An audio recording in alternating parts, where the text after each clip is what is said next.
அமாவாசை ராத்திரி அன்னைக்கு சிவகாமி மாளிகையில தனியா உட்கார்ந்திருந்தா.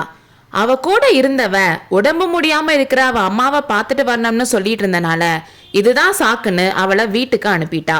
அவளுக்கு துணையா ஒரு விளக்கு மட்டும் எரிஞ்சிட்டு இருந்துச்சு. மாமல்லர் வரப்போறாருன்னு அவ நினைச்சப்போ ஆத்திரமும் ஆங்காரமும் ஒரு பக்கம் வந்துச்சு, துக்கமும் ஆர்வமும் இன்னொரு பக்கம் வந்துச்சு. மாமல்லரை காதலிச்சனால தானே நமக்கு இவ்வளோ கஷ்டம். ஏதோ ஒரு சிற்பியோட மகனை காதலிச்சிருந்தா இப்படிலாம் நடந்திருக்குமா? காட்டுக்குள்ள தனியா இருந்த நம்மளை தேடி வந்து மாமல்லர் ஏன் பித்து பிடிக்க வச்சாரு? அப்படி பண்ணவரு மண்டபப்பட்டு கிராமத்துல ஏன் தனியா விட்டுட்டு போகணும்? அவர் மேல இருக்க காதல்னால தானே காஞ்சிக்கு போற மாதிரி ஆச்சு. அதே காதல்னால தானே கோட்டையை விட்டு சுரங்கப்பாதை வழியா வெளியே வர மாதிரி ஆச்சு. நம்மளோட கஷ்டத்துக்கு எல்லாம் காரணம் அவர் தான். இப்படி ஒரு பக்கம் அவர் மேல கோவத்தை வளர்த்துட்டு வந்தாலும் நேரம் ஆக ஆக ஐயோ அவர் இன்னும் வரலையேன்னு ஏக்கமும் அதிகமாயிட்டே இருந்துச்சு. நடுராத்திரியில சிவகாமி ஆழ்ந்த யோசனையில இருந்தப்போ திடீர்னு அவன் முன்னாடி பெரிய தாடியும் மீசையும் வச்சுட்டு 2 பேர் இருக்கிறத பார்த்ததும் கொஞ்சம் பயந்து போய், யார் நீங்க, இந்த நேரத்துல எதுக்கு இங்க வந்தீங்கன்னு கோவமா கேட்டா. சிவகாமி, என்ன தெரியலையான்னு மாமல்லரோட குரல் கேட்டதும் சிவகாமியோட முகத்துல வியப்பு கலந்த புன்னகை வந்துச்சு. எவ்வளவோ நாள் கழிச்சு சிவகாமியோட முகத்துல வந்துச்சு அந்த புன்னகை. ஆனா அவளோட சிரிப்பை பார்த்து மாமல்லருக்கு மகிழ்ச்சியா இல்ல. இவ இங்க நல்லாதான் இருக்கான்னு அவர் நினைச்சாரு. பிரபு, நீங்க தான் நானு உணர்ச்சி வசத்தால மெதுவா கேட்டுக்கிட்டே எந்திரிச்சா. ஆமா, நான் தான். வாதாபி சக்கரவர்த்தியோட மாளிகையில சுகமா வாழ்றப்போ பழைய மனுஷங்களை பத்தி எப்படி ஞாபகம் இருக்கும்னு மாமல்லர் கோவமா சொன்னாரு. அதை கேட்டதும் சிவகாமி பிரம்ம பிடிச்சவ மாதிரி மாமல்லரையே பார்த்தா. இவர் உண்மையிலேயே மாமல்லர் தானான்னு சந்தேகம் வந்துச்சு அவளுக்கு. இப்படி 2 பேரும் சும்மா பார்த்துக்கிட்டே நின்றுட்டு இருந்ததை பார்த்த பரஞ்சோதி அவர் அங்க இருக்கிறது நல்லா இருக்காதுன்னு நினைச்சு, பிரபு லேட் பண்ண வேணாம், நம்ம கிட்ட ரொம்ப டைம் இல்லைன்னு சொல்லிட்டு முன்னாடி போயிட்டாரு. பரஞ்சோதி போனதுக்கு அப்புறம், ஓஹோ இன்னும் ஞாபகம் வரல போல, போனா போகுது. உன் அப்பா ஆயனரவாத ஞாபகம் இருக்கா, இல்ல ஆடல் பாடல்ல அவரையும் மறந்துட்டியான்னு மாமல்லர் கேட்டாரு. சிவகாமிக்கு மனசுல இருந்து பொங்கி வந்த கோவத்தை எல்லாம் அடக்கிக்கிட்டு, இளவரசே என் அப்பா நல்லா இருக்காரா, எங்க இருக்காரு, எப்படி இருக்காருன்னு கேட்டா. நல்லா இருக்காரு.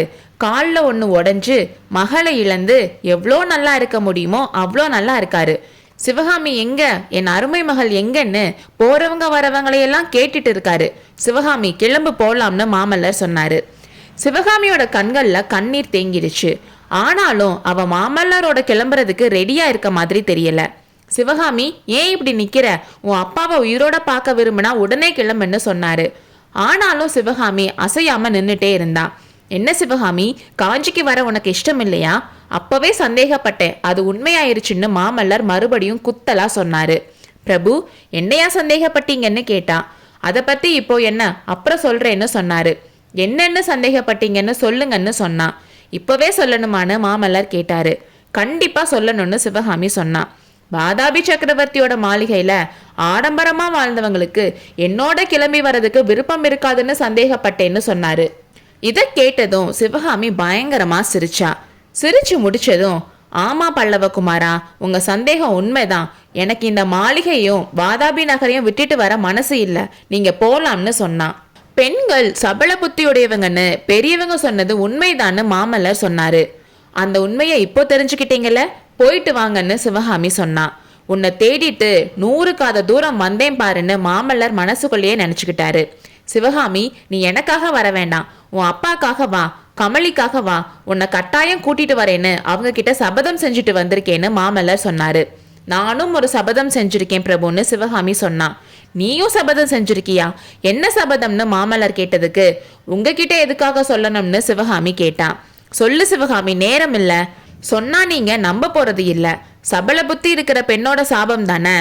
பரவாயில்ல சொல்லு, நேரமாச்சுன்னு மாமல்லர் சொன்னதும், இந்த வாதாபி நகரம் தீப்பத்தி எரிஞ்சு இங்க இருக்க வீடுகள் எல்லாம் சாம்பல் ஆகிறதையும், தெருவுல ரத்த வெள்ளம் ஓடுறதையும், ஊர் முழுக்க பிணக்காடா கிடக்கிறதையும் கண்ணால பார்த்துட்டு தான் இங்க இருந்து கிளம்புவேன்னு சபதம் செஞ்சிருக்கேன்னு சொன்னான்.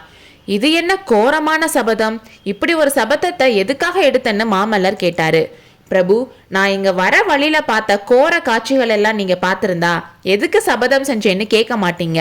இந்த வாதாபியோட நார்சந்தியில தமிழ்நாட்டு பெண்களும் ஆண்களும் கைகள் கட்டப்பட்டு நிக்க வச்சதையும், அவங்களுக்கு சாட்டையடி கொடுத்ததையும் அவங்களுக்கு முன்னால பல்லவ தேசத்தோட நடன கலாராணி ஆடுனதையும் நீங்க பார்த்திருந்தா சபதம் ஏன் எதுக்குன்னா கேட்க மாட்டீங்கன்னு சொன்னான்.